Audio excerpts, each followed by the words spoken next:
a cette attitude, ce que je viens de vous dire, c'est quelque chose de logique, mais c'est pas quelque chose d'extrême. Et moi, je pourrais jamais voter ni pour le Rassemblement national et encore moins pour la LFI. Ouais. Très bien. Daouda. Monsieur Jacquet, je suis un peu embêté par vos propos, mais je sens que vous allez m'éclairer. Je suis sûr. Voilà. Il y a beaucoup de lumière déjà sur le plateau. Voilà, mais vous allez m'éclairer encore plus. Parce que tout à l'heure, vous avez parlé du comportement de l'extrême gauche. Mais en même temps, pour moi qui suis de temps en temps l'actualité française, on a vu des députés de l'extrême droite s'afficher avec des casquettes nazies, en son temps, tenir des propos limite borderline, dont vous ne parlez pas.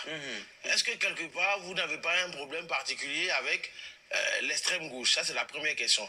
La deuxième question, aujourd'hui, concrètement, est-ce que le fait que certains étrangers musulmans ne s'intègrent pas en France n'est pas du fait de la politique extérieure de la France qui est décriée un peu partout dans le monde aujourd'hui? Où certains estiment que la France vient, elle pille nos ressources, elle va ici, elle fait ceci, mais finalement, quand vous nous avez pillé, on ne peut plus rester chez nous. Quand on vient chez vous, vous ne voulez plus de nous. Il va répondre aux questions. Oui. Je pense que c'est un long débat pour refaire l'historique de la France, mais l'historique de tous les pays, parce que finalement, je crois que c'est Pape Ndiaye, notre ancien ministre de l'Éducation, qui rappelait que le plus grand esclavagisme dans l'histoire de l'humanité était le fait des musulmans contre les Noirs. Donc il le rappelait, c'était bien que ce soit lui qui le rappelle, parce que finalement, quand on regarde l'histoire, depuis l'Égypte, etc., c'est pas forcément toujours l'Occident qui a le plus à rougir, sans mauvais jeu de mots, de ce passé assez catastrophique. Et si vous allez aujourd'hui encore un peu à Dubaï ou dans certains pays du Moyen-Orient, si vous allez en Libye, la plupart des Africains qui sont là-bas sont quasiment séquestrés, on leur vole leur passeport, ils sont quasiment en situation d'esclavage.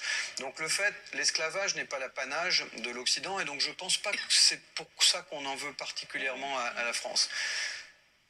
Le Rassemblement national a passé beaucoup de temps à ne rien dire, à ne rien faire pour se donner une nature acceptable. Bon. Et donc, du coup, de temps en temps, sauf que on n'échappe pas à cette nature. On est dedans. Est-ce que ce Bardella, on est encore à ces paradigmes, à ces mimiques, au FS et tout? Je pense qu'il y a une énorme différence entre le Rassemblement national aujourd'hui de Bardella et le Front national du père Le Pen. Bon, on est quand même dans deux univers très différents. Mais il y a quand même un fond qui est toujours là. Donc, vous allez toujours trouver des casques à pointe, des drapeaux nazis, parce qu'il y a des gens qui sont vraiment des petits nazillons de service, etc. Donc c'est pour ça que ces deux partis m'inquiètent, sauf qu'il y en a un qui s'est donné une espèce de propreté, Jordan Bardella, 28 ans, des costumes très propres, une éducation soignée, une coupe toujours impeccable, il n'y a même pas un cheveu qui glisse pendant une interview, c'est fantastique. Bon. Et puis de l'autre côté, un Mélenchon complètement excité, qui depuis ce conflit de Gaza, a donné le vrai truc de sa nature. Moi je supporte pas les extrêmes de façon globale, je pense que le débat au centre, mais pour moi, il est plus né d'une chose très simple, c'est que Macron a fait de façon très élégante ce que Trump a fait de façon très violente. C'est-à-dire qu'il a polarisé la politique. Trump a dit tellement outrancier qu'il a fait qu'en sorte que vous pouviez avoir qu'un avis extrême d'un côté ou un avis extrême de l'autre, au point que les médias sont même devenus les mêmes. Vous avez Fox d'un côté, puis CNN, le Washington Post de l'autre. Enfin, moi, je vis aux États-Unis, donc je vis ça un petit peu tous les jours. Et puis la deuxième chose, Macron a dit la seule façon, il a bien vu à son deuxième mandat qu'on l'aimait plus, la seule façon de rester au pouvoir, c'est de piller la droite, de piller la gauche, comme ça, il restera que les extrêmes. Très bien. Alors pour lui, fantastique, pour nous Français, catastrophique. Alors, ce débat, on l'aura une autre fois parce que ça. Bon, voilà. Mais ça ne fait que comment. Voilà. Bonjour à tous. Djoubion, c'est mon surnom sur le net. Je suis accessoirement, mais accessoirement seulement, spécialiste de la France. Je suis un panafricain authentique, un panafricain convaincant, un panafricain convaincu, naturellement. Djoubion, donc, c'est mon surnom. Hein. Écoutez, j'ai chopé ça il y a quelques jours sur la chaîne ivoirienne, une chaîne privée de Côte d'Ivoire. Et vous pensez bien que quand c'est comme ça, je dis bon, il faut que je fasse une vidéo pour donner mon point de vue. Alors évidemment, c'était un parti pris, hein, comme d'habitude, hein, c'est la loi du genre, on va dire. En fait, ce qui m'a interpellé, c'est que ce monsieur, visiblement, vit en Côte d'Ivoire et puis vit aussi aux États-Unis, si j'ai compris. Hein, voilà. Bon, ceux que ça intéresse, hein, vous allez sur Internet, vous tapez, je ne sais plus comment s'appelle cette chaîne-là, hein, pour voir l'émission en intégralité. Bon. Mais au fond, ce que je soupçonne chez lui, c'est qu'il est, comment dire, comme la plupart des Français qui vivent en Afrique. Je dis bien, hein, comme la plupart. C'est-à-dire, pour moi, ce serait bien de faire une étude sociologique et on va se rendre compte que sur, je sais pas, 100 Français qui vivent en Afrique, eh ben, il y a 95% qui votent à droite. Je n'exagère rien du tout, voire extrême droite. Ah oui. Et comme je dis toujours, je dis c'est le manque de moyens. Mais sinon, une étude sociologique. Hein, sur 100, il y en a 95 qui votent à droite, voire extrême droite. Alors, c'est leur droit. Simplement, moi, ce qui m'embête, c'est le fait que je dis, bon, si ces gens-là vivent là-bas en Afrique, et puis ils sont hostiles, ils sont xénophobes, c'est ça qui me pose problème. Mais bien entendu. Ah ben oui. Moi, je vis ici. Il est évident que moi, dans ma démarche, quand je me veux honnête et je me veux humain, c'est de dire, mais il y a la réciprocité. Or, eux, ils ne sont pas comme ça. Hein. Ah non, non, non, non, non. Les Français, je vous dis, la plupart qui vivent en Afrique, ils sont pour la plupart 95% de droite, voire extrême droite. Là, je le dis là. Bien entendu. Parce que j'ai rappelé un truc. J'ai dit, ben, dites-moi, quand Macron, il est au pouvoir depuis combien depuis 2017, voilà, si je ne me trompe pas. Premier mandat, deuxième mandat 2022. Bon. Eh ben, lui, son discours couramment, c'est parler de sentiments anti-français. Et j'ai dit, mais il y en a combien, comptez sur les réseaux sociaux, qui ont fait des vidéos pour dénoncer sur le fait qu'il n'y a pas de sentiments anti-français. Ce dont aujourd'hui la nouvelle génération d'Africains demande et exige, c'est qu'il y ait le respect des droits des Africains, c'est-à-dire le droit des richesses des Africains, le droit à la dignité des Africains. Donc c'est une nuance. Et donc je vous dis, il n'y a qu'un seul Français que j'ai vu qui habite au Sénégal qui a fait une vidéo pour dénoncer ça. Mais mis à part lui, hein, je n'ai pas vu les autres. Voilà. Alors qu'ils sont là-bas tranquilles, personne ne les empêche d'aller à la mer, hein, d'aller faire leurs loisirs, c'est-à-dire à la mer, à la montagne, hein, voilà. Hein. Tranquille, tranquille. Vaquer à leurs occupations, si on peut dire. Mais je vous dis, c'est ça le paradoxe. Et je dis, envoyez-moi des commentaires pour me apporter un démenti. Je répète, selon moi, dans une étude sociologique, je dis, je n'ai pas les moyens, mais sinon, comme ça, quand j'observe, par son attitude, je dis, mais il est le reflet de la plupart des Français qui vivent en Afrique. Clairement. C'est-à-dire qu'ils votent à 95% à droite, voire l'extrême droite. Clair pour moi. Bon. Là, qu'est-ce qui se passe? C'est qu'il dit que lui, il vote ni à l'extrême gauche, ni à l'extrême droite. Ou il dit, je ne vote pas à l'extrême droite, encore moins à l'extrême gauche. Moi, je soupçonne de voter à droite, ça c'est sûr, mais voter même voir quelquefois à l'extrême droite. C'est clair pour moi. Il a une certaine indulgence là, ça se voit quand il s'exprime. Bon, qu'est-ce qu'il y a encore?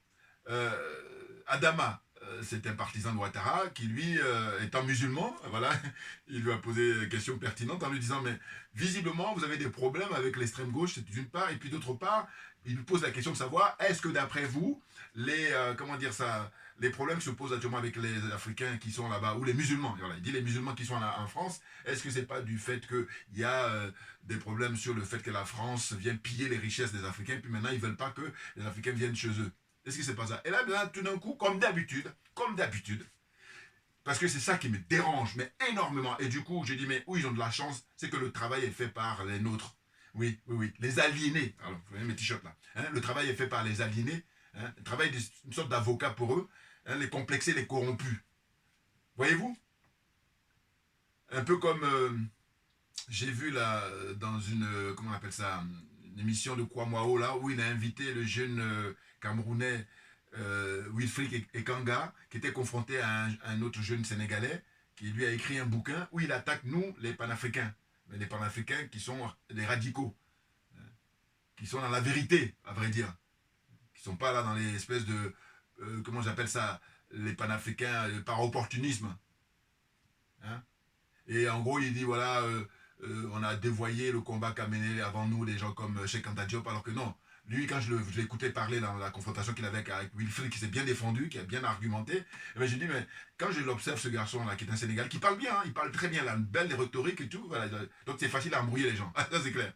Et je me suis dit, mais avec ça, mais les Français sont tranquilles, parce qu'ils ont des avocats qui ne payent pas forcément, mais qui font le travail pour eux. Donc j'en reviens maintenant au monsieur qui est invité sur le plateau, là.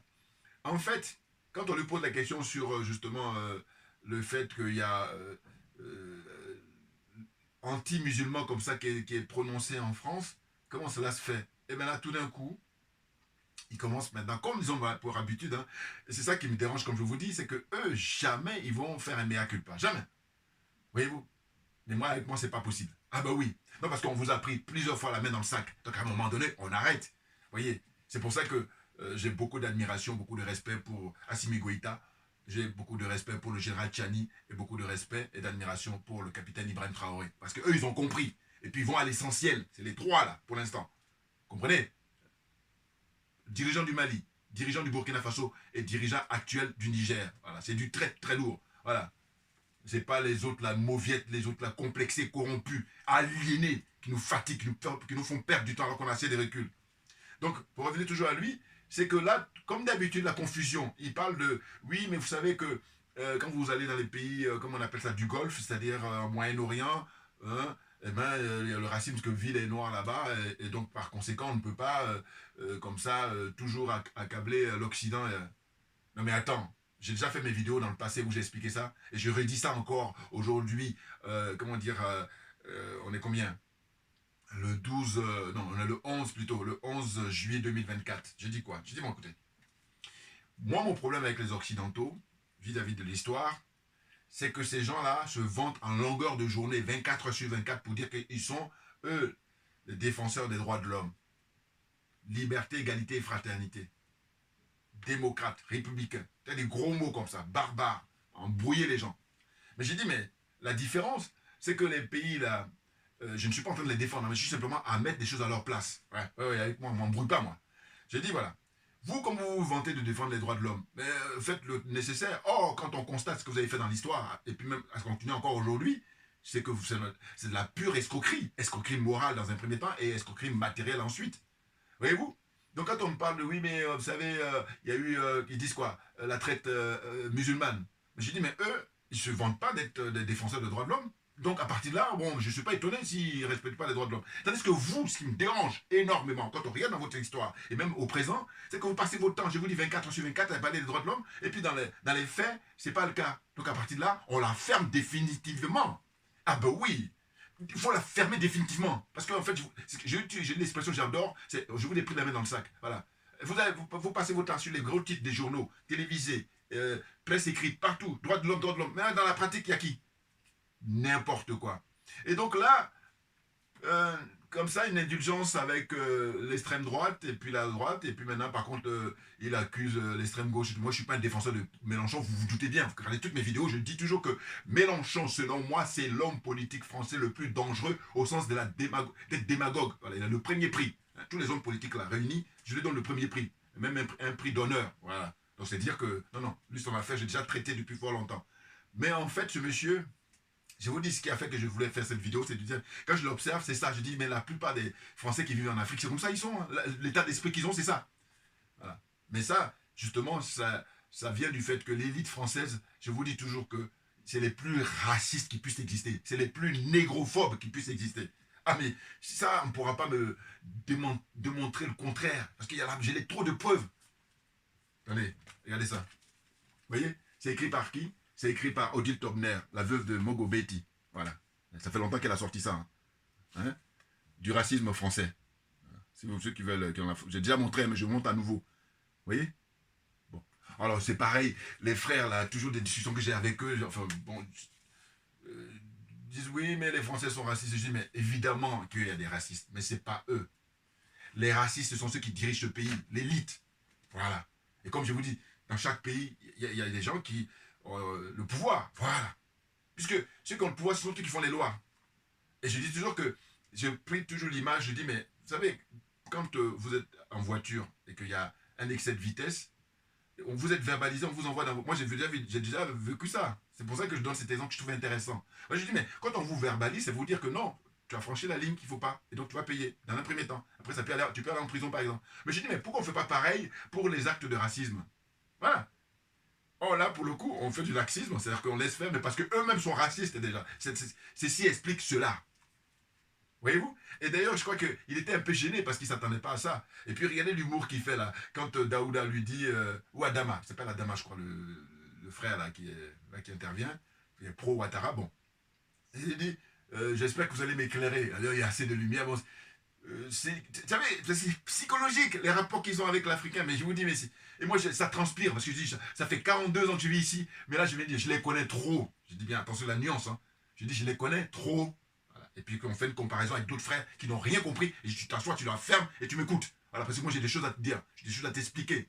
Et je dis même derrière ces gens d'émission-là, je dis mais nous autres, ils doivent nous envoyer des trucs d'invitation d'honneur. Et puis je dis, bah, vous qui vivez ici depuis de longues années, expliquez-nous. Voilà. Donc, maintenant, comme il y a des vidéos, ben, prenez-les, puis passez-les. Eh oui, c'est des matières comme ça, comme on dit, des cas d'école. Prenez mes vidéos, puis diffusez-les, puis maintenant vous faites des débats. Les arguments que j'avance. Voilà. Parce que moi, je les démasque, moi. Et c'est insupportable. Parce que les années avancent, et les mecs, ils ne changent pas. Ils restent toujours les mêmes. Et le pompon, c'est qu'ils vivent là-bas.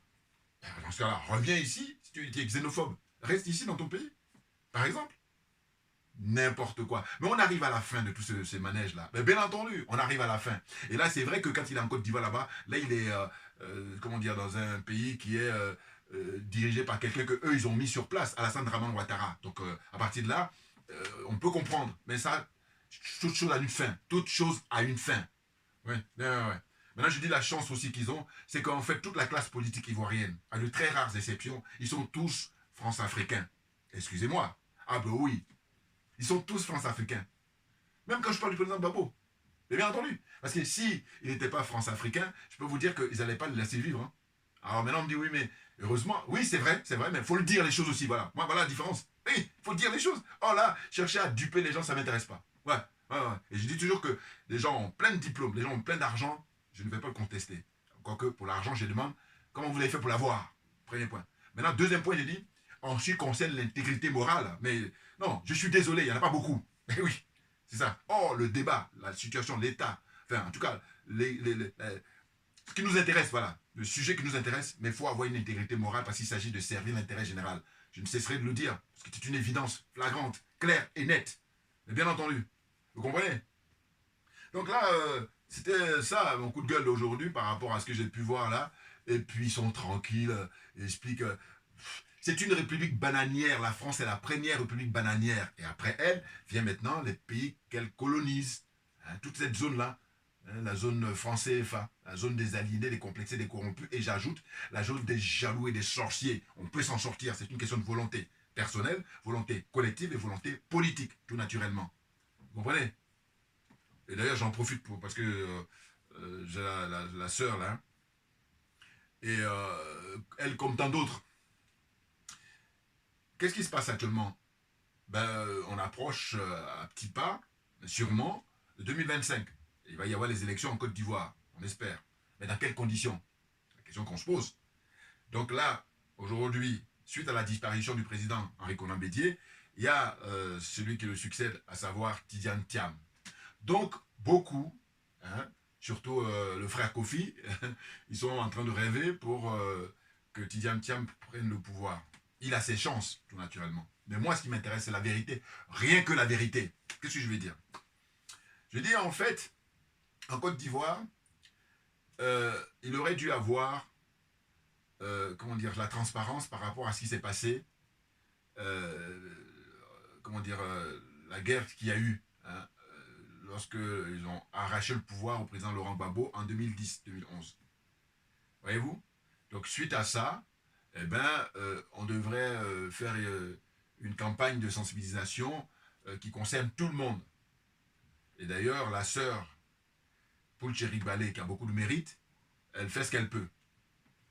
Mais comme ceux qui dirigent, ça ne les intéresse pas, eh ben, on est dans une situation comme ça de fuite en avant, et c'est les pauvres qui sont exposés pour l'avenir.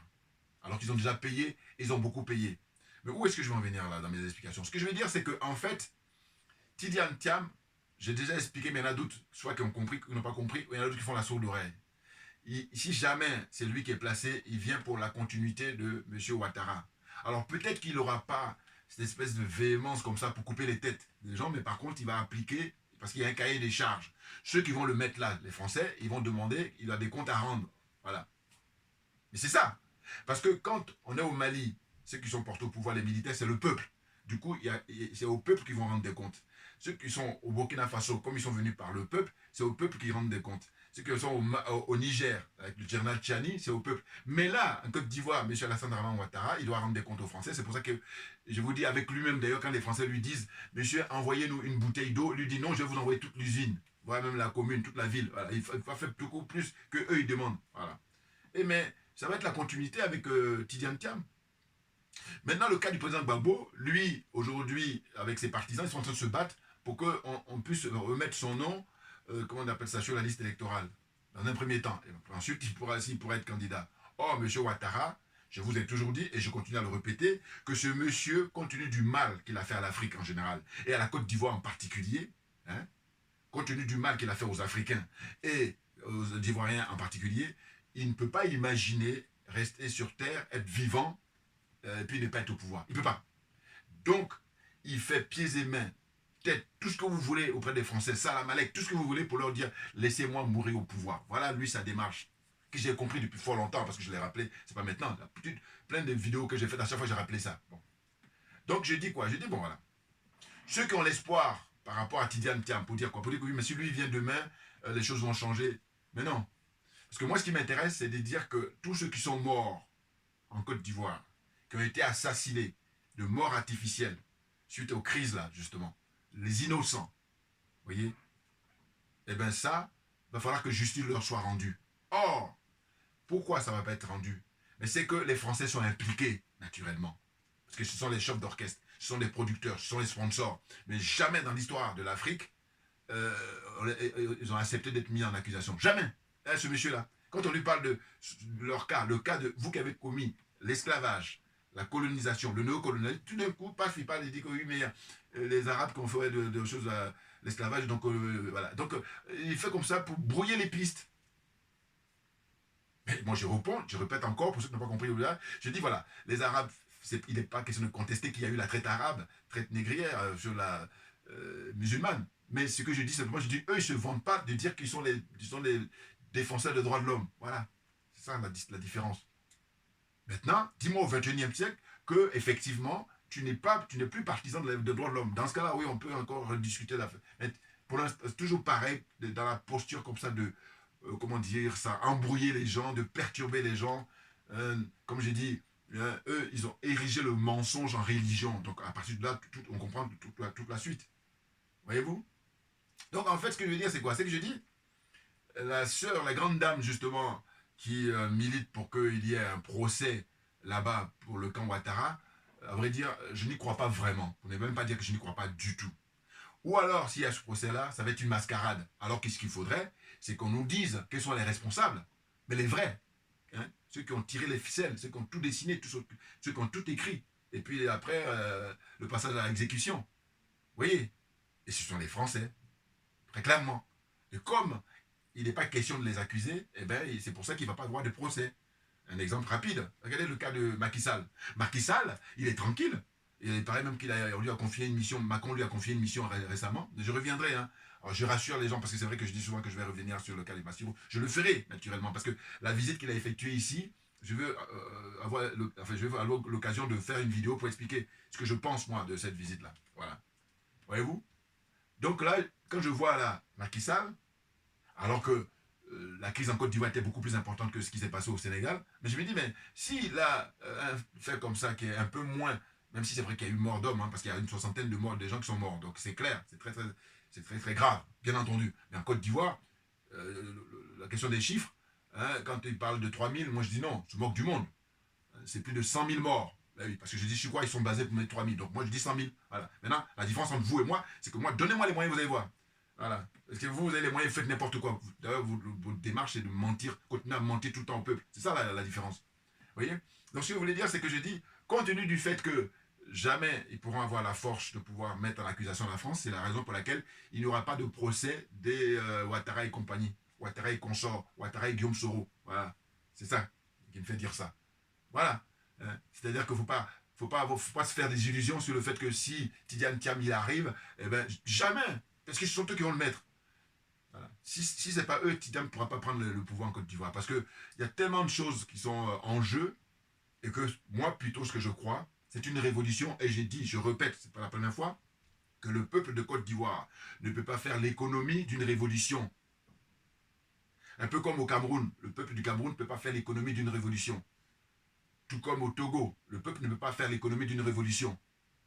Tout comme au Bénin. Alors le Bénin, ils ont une chance extraordinaire, c'est le général Tchani qui leur tend la perche. Mais il faut qu'ils comprennent.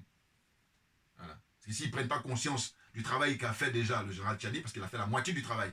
L'autre moitié, maintenant, c'est à vous. La balle est dans votre camp. Vous l'avez mis la balle dans votre camp, là, les Béninois, pour faire partie Talon, et qu'on sort, c'est-à-dire Talon, et tous ceux qui sont dans le même état d'esprit que lui, tous ceux qui ont le même paradigme que Talon, pour les faire partir. Le général Tchiani du Niger, vous devez saluer tout ce qu'il a fait depuis là. Ouais. C'est vrai que c'est pas évident à comprendre, mais comprendre qui veut, comprendre qui peut. Voilà. Voyez-vous? Donc voilà. Donc je tenais vraiment à le dire, parce qu'ils sont dans l'illusion à croire qu'ils vont ouvrir le procès sur la CPI. Mais non, parce que la France, elle est impliquée. Donc il est question de sortir tous les dossiers, tout. Alors tout, il n'y a pas une partie. Et puis, vous voyez là, par rapport à ce qui s'est passé avec le procès du capitaine Thomas Isidore Noël Sankara. Il est où Blaise Compaoré? Blaise Compaoré, il est assis tranquillement, comment dire ça, en Côte d'Ivoire, alors que, bon, c'est un lampiste, certes, mais il a une responsabilité. Mais voyez là, il est là-bas. Est-ce qu'il est en prison? Premier point. Deuxième point, si lui, qui est en dessous, qu'on peut choper facilement, on n'arrive pas à le choper, pourquoi voulez-vous qu'on chope les Français? Ceux qui sont au-dessus, les papes. Comprennent qui veut, comprennent qui peut. Voilà. Puis j'ai pas le temps avec les trolls là, parce que d'ailleurs ils ont vu, hein. En fait comme ils ont vu que je supprime tout quelqu'un, et puis maintenant ils changent de nom, mais en plus de ça ils vont maintenant dans les sous-titres pour aller mais je détecte partout, puis j'efface. Puis là ils sont mal à l'aise parce qu'ils voient bien que j'ai compris, donc moi je badine pas.